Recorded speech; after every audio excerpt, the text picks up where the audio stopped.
Welcome back to What's Happening Now with Laura.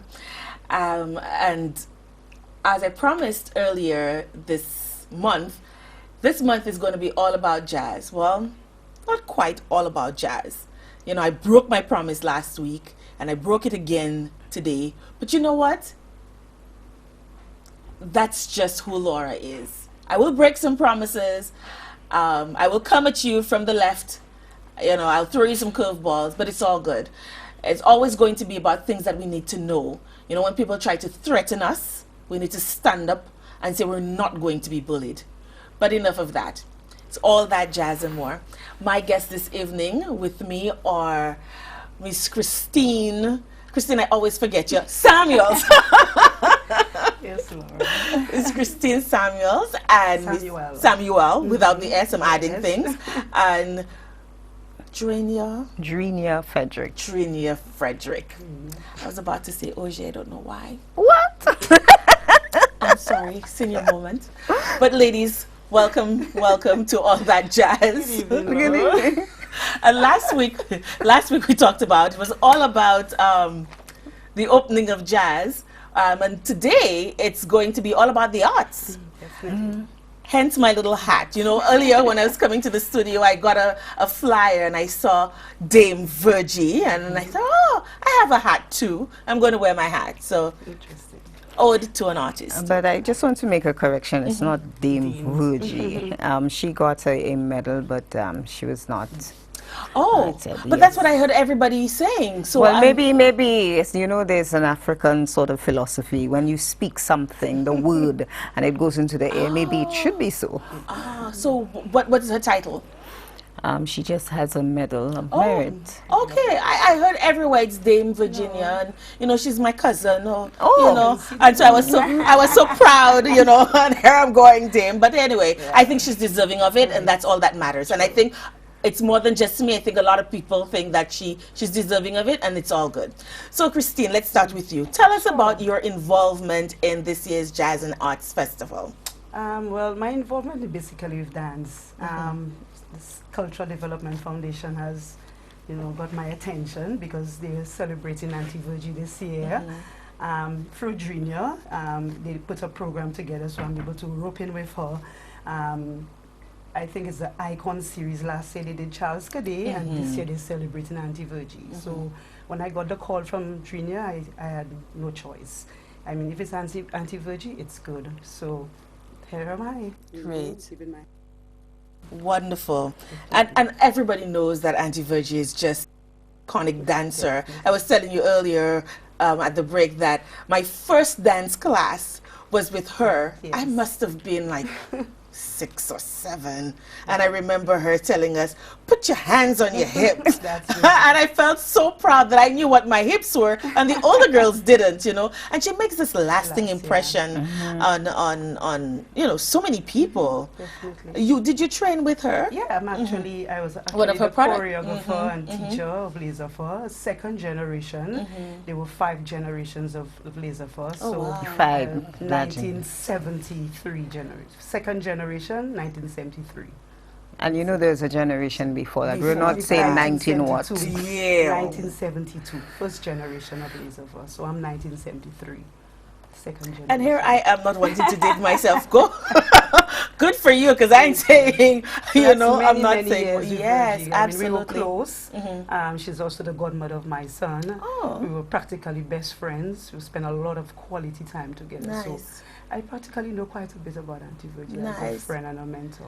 So I understand that there is an art exhibition Definitely. going on right now. Yeah, well, again, through CDF, they asked me to put this exhibition celebrating or looking at 4 decades of dance of Virgie's life. And it just so happened that it happened at the right time because I'm being a past member of the staff of CDF. For the years I was there, I started writing. There was a magazine I was putting together called Dance Rapport, recording quite of the information on dance in St. Lucia. And it's always my intention sooner or later that I'll write a book about dance. So I had quite of that information growing as the years went by. And when Junior asked me to put that exhibition together, I was very, very happy, because it's the right way to go. As an educator, for me it's very important that we document information. And as an institution of like CDF, when information like that is not documented, the next generation will not know.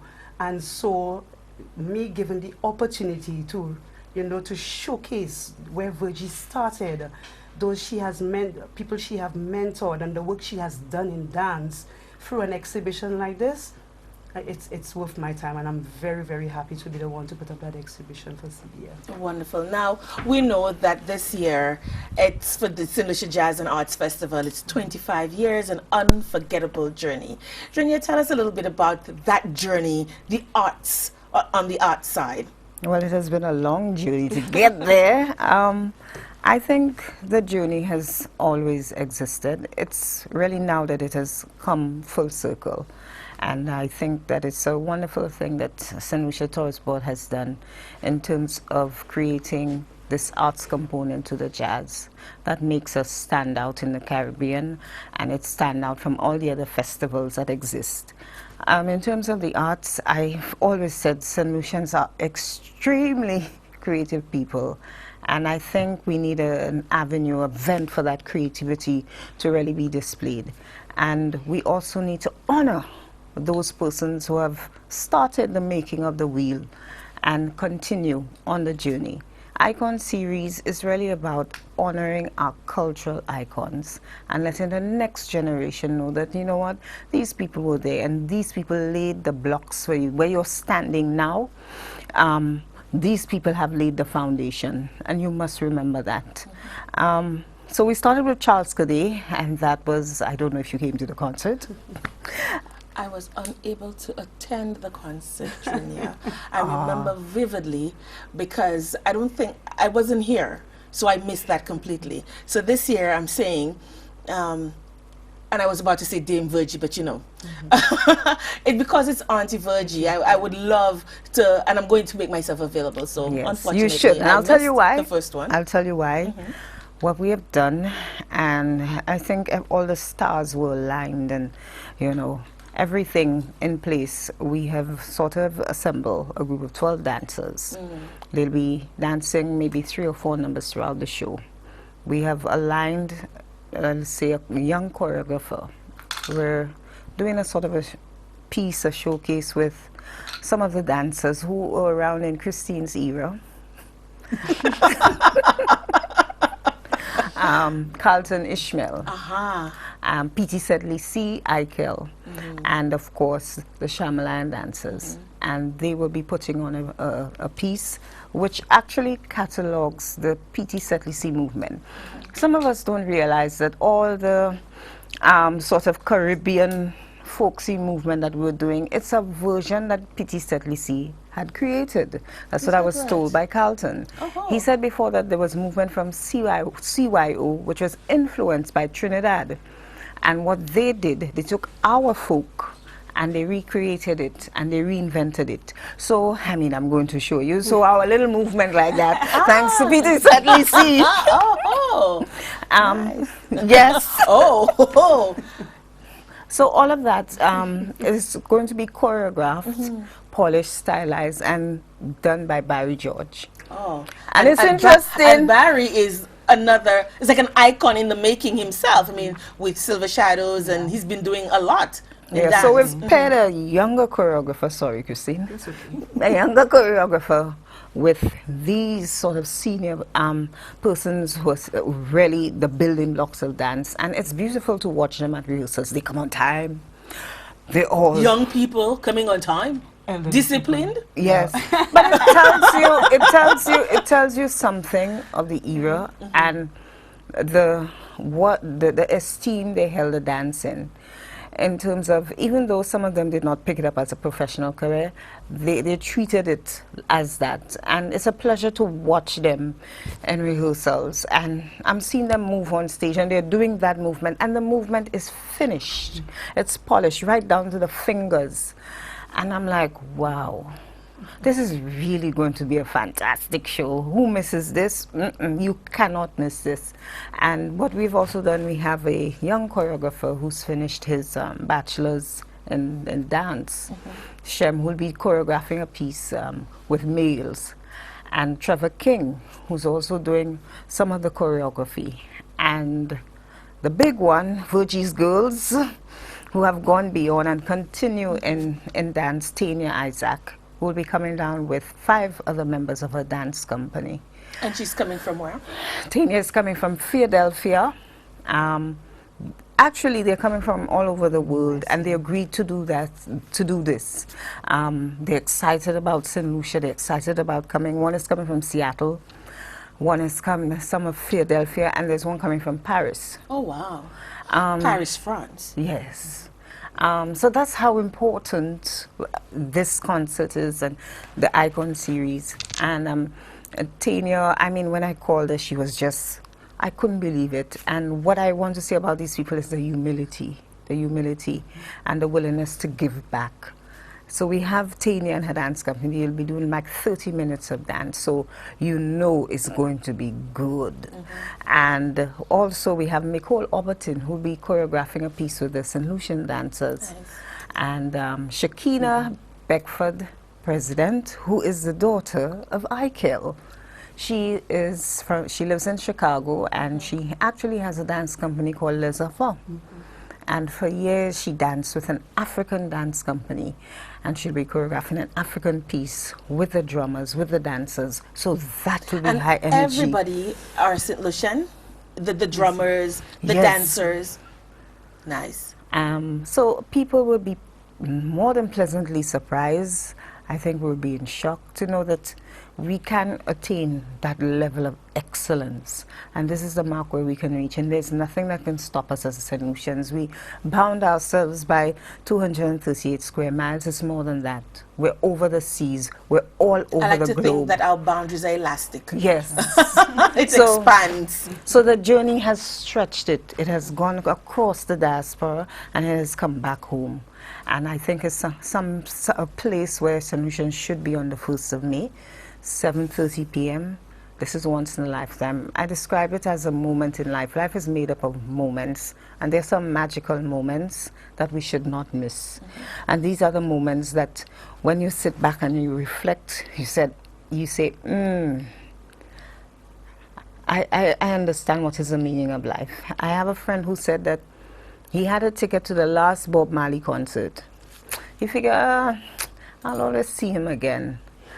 And he did not attend. And he said subsequently after that he died. And he has always regretted that moment. I have one of those moments with Lucky Dube. You know, I've always regretted that because shortly thereafter he died. Well, So I'll never get that opportunity again. but the opportunity will not arise again. There will not be another icon like Virgie. So this is a moment. This is a magic moment in St. Lucia. This is it. This is it. You have to be there. Now, this is the second installment Yes. in the Icon series. Are all our icons gone to the other side? No. We wanted to do Virgie because I believe that it was time. It was the right time. It was the right time. And I remember asking a younger person if they know who Virginia Alexander is, and they looked at me blank. And from that moment, I knew something is wrong. So is there an educational aspect to the whole Oh, yes. the whole arts program? Because I would imagine you would not want to have another moment like that where somebody stares at you blank. Here you are working night and day, you know, burning the candle at both ends to keep an icon alive. And you're coming up against people who don't know who the icon is. So what are we doing to ensure that our icons live on, So what and that we've- our kids, our younger generation, can follow in their footsteps or realize that there is something else outside of becoming a lawyer, a doctor, a teacher? Well, what we're doing, well, the CDF is really about focusing on development, and through the exhibition, so they know what has gone before. so they understand, okay, this is where we're going. We also have an educational component in terms of a dance workshop, and that for me is exciting too, because you won't believe it either. We have You're just chock full of surprises. we have a St. Lucian dancer, choreographer. He came through the theatre arts system in St. Lucia. He did theatre arts for CXC, and he has moved on to London, and he has done a degree in dance, and he has stayed there, and they love him so much. And one day he said he would like to give back to St. Lucia. He will pay his own way, and he will come, and he will do workshops for 2 to 3 weeks in contemporary dance, all genres of dance, and he will work with students, and he will work with the dancers in St. Lucia. So his name is Caryle St. Clair. I don't know if you remember St. Clair's hairdressing salon, that's his son. And he's coming back with one of his colleagues, Anna K. Gale, who will be teaching those classes during a period of 2 weeks at the CDF. So we're very excited about that, and he also will be performing at the event. Very nice. Now, how can one get access to these teachers or these masters, to coin a phrase from Sisterhood, these masters that are coming down and they're offering their services free of charge? How can one access them or take advantage of? Come to the workshops. Where are the workshops? You know, that's the point. Where are the workshops? How can we get to know where they are, and can anybody and just anybody come? Yes, I believe anybody and everybody can come. Come to the workshops. We have a registration fee of $60. The workshops start from I believe the 24th of April and runs until the 9th of May. So today is what? What's the date of today? Today is the 19th? Yes. So we still have 5 days. And remember, space is limited. So please, if you're coming this week, come to CDF, register. So they register at CDF? Yes. Okay. So just quickly tell us, our viewing public, where they can register, what they need to do to register, how much is registration and all of that, and what they're getting at those workshops. Well, register the Cultural Development Foundation. We're located at Barnard's Hill. If you don't know where that is, it's opposite the old Monroe College. It's up in It's at the Cultural Center. Yes. $60 registration. Register this week. The workshop start next week. Everything will be a bang, a go. It's in contemporary dance, hip hop. What he has done, he will separate the groups. So even though you're a beginner, he will start off with you, and the advanced people will go ahead and do another class. So that is how the workshop is arranged. Will there be individualized attention? I mean, I can imagine there will be lots of people, but would there be an opportunity for instance, if a master were to see great potential in somebody, and to have just a little one-on-one with them? I believe that is possible. Yeah? I believe that is possible. I think this is what is needed a long time, and he wants to come back and give back and give back and help. And is that just a one-time thing, or no, with the possibility of him coming back annually? There's a possibility of him coming back. What we also want to do is to highlight the fact that this is significant. Both the workshop, the exhibition, as I said, everything was aligned, and the event itself. And we're encouraging people to come to the event. You cannot miss this. You cannot miss this moment to see what St. Lucia has produced. We have great writers. We also have great dancers.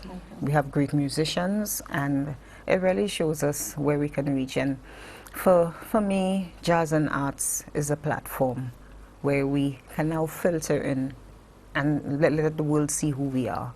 And this is who we are. Right. Now, talking about events, Christine, back to you, over to you. Where is, did we say what the exhibit? Okay, so tell us more about the exhibit, because we're talking about dance and ode to Auntie Virgie and all of these people who are coming back, you know, that you touch their lives, and those people who want to come back and give. But there's another aspect of it in the form of an exhibition. In another sense, there's another educational aspect of it again, because what the exhibition seeks to highlight is give you the history It's not just in pictures, but give it a history, written history of the dance companies. You're looking at close to 15 to 18 dance I couldn't companies. believe That- it. that many? That many and more that were during the period of 1963 to 2008 when Virgie died. Wow. So that history is at the Blue Coral Mall. There for you to, you could probably spend at least an hour reading the information. There are newspaper clippings, there are albums of pictures that I've laid down so that anybody who walks in there, it will give you a sneak peek of what happened during that period of time with Virgie. Virgie actually started dancing with the CPAS. I have Which no- is- yes. Yes. I have to make sure I get it right. The Creative and Performing Arts Society. That's a group that came out of Arts Right, Guild. that came out of Okay. Arts Guild, yes. And she was seen by Pat Charles at that time. And then that's where her career started in dance. Virgie moved on. Again, the link with dance troops being built one after the other. She created her own dance troupe. Other dance troupe came and they left. She created her own Phoenix. There was a company named Phoenix that was Virgie's dance company.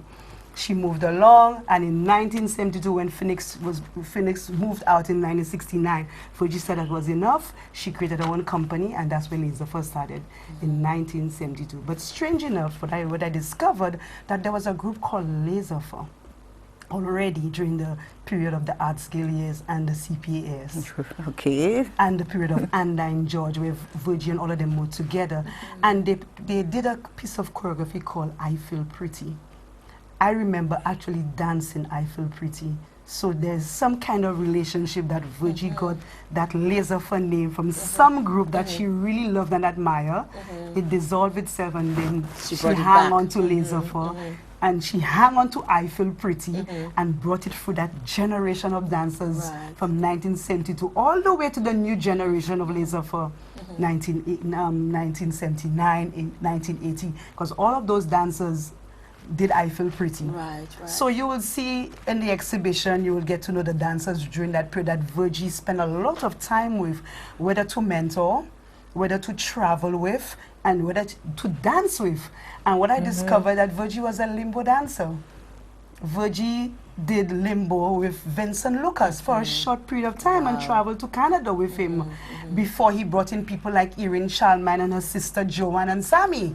So when I got to know that, I was pleasantly surprised. So there's not one genre of dance No. that So- Auntie Virgie did not do. Wow, Yes. that's amazing. You understand? And not that true. What people don't seem to understand is that dance that time and dance today was so different. We were like a family.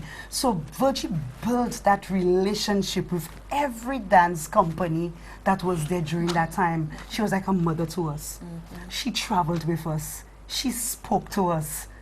Other members of the group. She hung out with us. She was directors of the groups, one or the other. You understand? And again, that association probably was because she was also a staff member at what is presently CDF, the Department of Culture. Right. So that brought her to every aspect of, or every group that was available. Virgie was the one who was always there. So she passed away in 2008. And 2008. What is the status of dance now that she's passed on between 2008 and 2016? I mean, we had what you said about 15 to 18 dance troupes over the years. How many dance troupes do we have now? What is it? Is it, growing? Does her legacy live on? It's growing in a different way. I think there's a generation gap now. That's my opinion. Times have changed. Technology has taken over.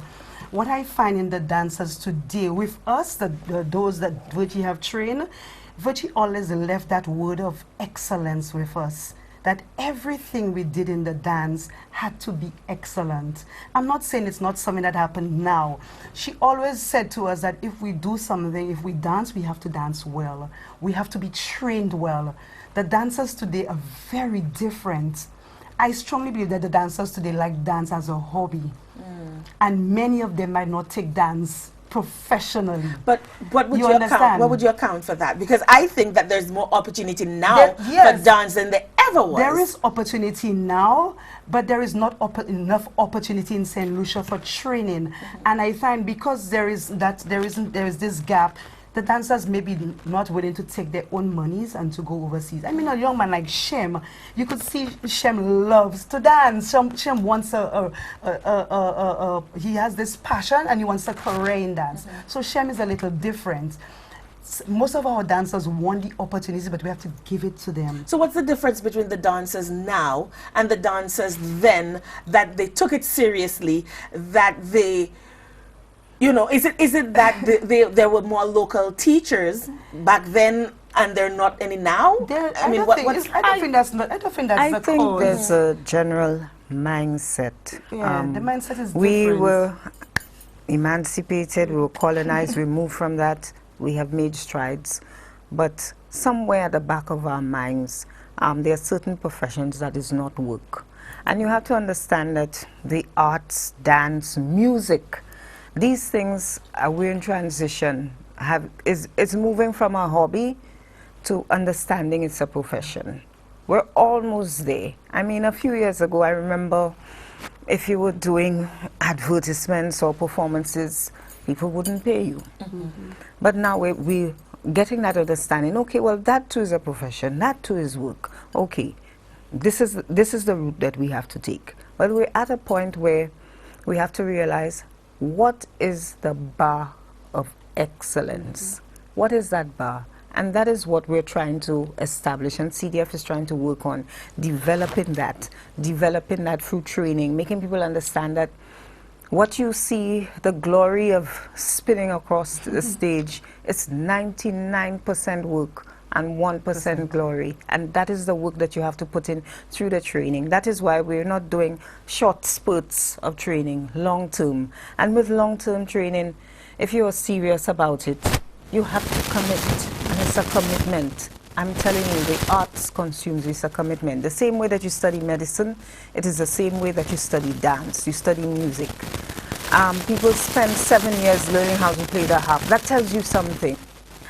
So we have to, it's a mindset. We have to now channel ourselves, the society, parents. When students say they've selected theater arts, drama, I mean, I have been a theater arts teacher, and the parent is there mumbling, and the child is saying, no, this is what I want to do.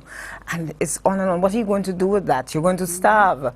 You need to be an accountant. But really, okay, so let's play a little game of what if. I'm not a mom, but let's say what if I were a mom.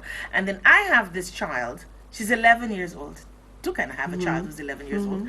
Hi, Dana. She's 11 years old and she wants to do the arts. And I'm the parent that's mumbling in the background, what the hell are you going to do with that? I want you to be a doctor. You have to be, you know, you're my meal ticket for, you know, my pension and whatever. What do you say to that mom? And what do you say to the child? But before you answer that, we have some giveaways. We haven't done one yet because it's so interesting, you know. So we have some giveaways, and Christine. That's the one. Yeah, we're gonna do one. We're gonna do a first giveaway. Yes. And the question is. And the question is, we spoke about a father and a daughter in dance. Can you identify who the father, the daughter is coming to St. Lucia, so can you identify who is the daughter and who is the father? Okay, so there's a daughter and father combo. The father is based here, and the daughter is coming down for the right. Can you name the father and daughter combo? And the number will be on the screen, and you can call in and let us know the answer, and we have a special prize for you. Right? So yes. So what do you say? What do you say to the mother, me, who's grumbling in the background that this is my pension, you know, I'm investing in your future, you know, it's my future, and the child who is heartbroken because mom is being a witch and doesn't want her to do dance? I would say that we have our first call. Wow. Hello, good evening. Good evening. Thank you for calling. Okay, the father is Eichel Isidore. The father is Eichel Isidore. And the daughter is Shakina President. And the daughter is? Shakina President. Shakina President. The daughter, yes, but not the father. The daughter. Okay, so the daughter is Shakina President. You got a name wrong. one of the names of You got one of the names Michael, of his last name wrong. You said Michael Isidore? No. No, you said got it wrong. So you need to call back. Try again. Okay? Yes. So the question again is, there's a father and daughter combo. The father is based here, and the daughter is coming in to honor Auntie Virgie. We have another call online. Hello? Yes, good evening. Thank you for calling. What's happening now? Hello? Yes, good evening. Hello? Yes, good evening. Hi. Uh-huh. I think the father is Ikel Ishmael, Ikel Ishmael, and the daughter is Shakima President. and the daughter is Shakina President. No, no, that's not the answer. You she's getting the first name. The first name, right, but the surname is But wrong. the surname is wrong. We have another call, and that's getting exciting. The calls are not going to stop, and so we're going to have to deal with it. Yes, thank you for calling. Hello. Okay, we lost that call. Yes. Yes, so they're getting the first Right. the first name of the father, Yeah. but and they're The getting the daughter, daughters because correct, correct, but they're not yes, getting the surname the, of the the father. surname of the father. Okay, so you need to call back father and daughter. You see, this is the habit we have. We just call people by their first the name. first, Yeah, that's all. it.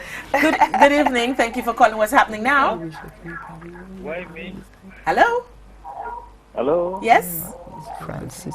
Yeah, You calling to answer the question? Ikel Francis. and, Ikel Shakina- Francis. Oh, And Shakina the president. president. Yes. So you got it correct. Please hold on while we take your name and your number and tell you how to collect your prize. Very nice. yes, I was responding to you. Yes. Okay. So, you were answering the question. What do you say to me, to the mom? I would tell you that we as a people in the Caribbean and in the diaspora, we never encourage our children to be entrepreneurs, to take risks, and to do anything out of the ordinary. Think about it.